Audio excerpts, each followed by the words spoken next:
Hi ಎಲ್ರಿಗೂ ನಮಸ್ಕಾರ. ನಾನು ನಿಮ್ಮ ಗುಡಿಗೆರೆ ಮಂಜುನಾಥ್. ಯಾರ ಊರಲ್ಲಿ ರಸ್ತೆ ವ್ಯವಸ್ಥೆ ಸರಿ ಇಲ್ಲ, ಡ್ರೈನೇಜ್ ವ್ಯವಸ್ಥೆ ಸರಿ ಇಲ್ಲ, ನಿಮ್ಮ ರಸ್ತೆಗಳು ಗಬ್ಬು ನಾರ್ತಾ ಇದೆ, ಗುಂಡಿಗಳು ಬಿದ್ದಿದೆ ಅಂಥವ್ರಿಗೆ ಈ ವಿಡಿಯೋ.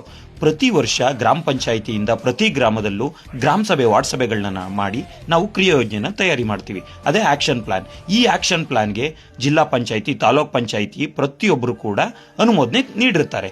ಆದರೆ 2 ವರ್ಷದಿಂದ ಈ ಕೇಂದ್ರ ಸರ್ಕಾರ ಮತ್ತು ರಾಜ್ಯ ಸರ್ಕಾರಗಳು ಸೇರ್ಕೊಂಡು ಈ ಅಧಿಕಾರಿಗಳನ್ನ ಕೈಗೊಂಬೆ ಮಾಡಿಕೊಂಡು ಯಾವುದೇ ಅಭಿವೃದ್ಧಿ ಕೆಲಸ ಆಗೋದಕ್ಕೆ ಬಿಡ್ತಾ ಇಲ್ಲ. ಸೊ ಇದನ್ನ ನಾವು ಪ್ರಶ್ನೆ ಮಾಡಲೇಬೇಕು. ಕ್ರಿಯಾ ಯೋಜನೆ ಆಗಿದೆ, ಅದು ಈಗಾಗಲೇ ಅಪ್ರೂವಲ್ ಕೂಡ ಆಗಿದೆ, ಆದರೆ ಕೆಲಸ ಮಾಡೋದಕ್ಕೆ ಬಿಡ್ತಾ ಇಲ್ಲ. ಈಗ ನಾವೇನ್ ಮಾಡಬೇಕು, ಲಿಖಿತ ರೂಪದಲ್ಲಿ ಯಾಕೆ ಕೆಲಸ ಮಾಡೋದಕ್ಕೆ ನೀವು ಬಿಡ್ತಾ ಇಲ್ಲ, ರಸ್ತೆಗಳಾಗ್ಲಿ ಡ್ರೈನೇಜ್ಗಳಾಗ್ಲಿ ಯಾವುದೇ ಸಿಸಿ ಕೆಲಸಗಳನ್ನ ಆಗೋದಕ್ಕೆ ಬಿಡ್ತಾ ಇಲ್ಲ. ಪ್ರತಿ ಗ್ರಾಮದಲ್ಲೂ ಯುವಕ ಮಿತ್ರರು ಹೋಗಿ ನಿಮ್ಮ ಪಂಚಾಯಿತಿಯಲ್ಲಿ ಲಿಖಿತ ರೂಪದಲ್ಲಿ ಯಾಕೆ ಕೆಲಸಗಳನ್ನ ಮಾಡೋದಕ್ಕೆ ಬಿಡ್ತಾ ಇಲ್ಲ ಅನ್ನೋದನ್ನ ನೀವು ಪಡ್ಕೋಬೇಕು. ನಾವು ಕಾನೂನು ರೀತಿ ಹೋರಾಟ ನೀಡೋಣ. ನನ್ನ ವಾಟ್ಸಪ್ ನಂಬರ್ ಇದೆ, ಹೆಚ್ಚಿನ ಮಾಹಿತಿಗೆ ಕರೆ ಮಾಡಿ. ತಪ್ಪದೆ ಈ ವಿಡಿಯೋನ ಎಲ್ಲ ನಿಮ್ಮ ಸ್ನೇಹಿತರಿಗೆ, ವಾಟ್ಸಪ್ ಗ್ರೂಪ್ಗಳಿಗೆ ಈಗಲೇ ಶೇರ್ ಮಾಡಿ. ಮರಿಬೇಡಿ, ಮುಂದಿನ ಚುನಾವಣೆಗೆ ಗ್ರಾಮ ಪಂಚಾಯಿತಿಗೆ ಯಾರು ನಿಮ್ಮ ಸ್ನೇಹಿತರು ನಿಂತ್ಕೋಬೇಕು ಅನ್ಕೊಂಡಿದ್ದಾರೋ ಈಗಲೇ ಈ ಕೆಲಸನ ಅವ್ರಿಗೆ ಹೋರಾಟ ಕೊಟ್ಟು ಮಾಡಿಸೋದಕ್ಕೆ ಹೇಳಿ.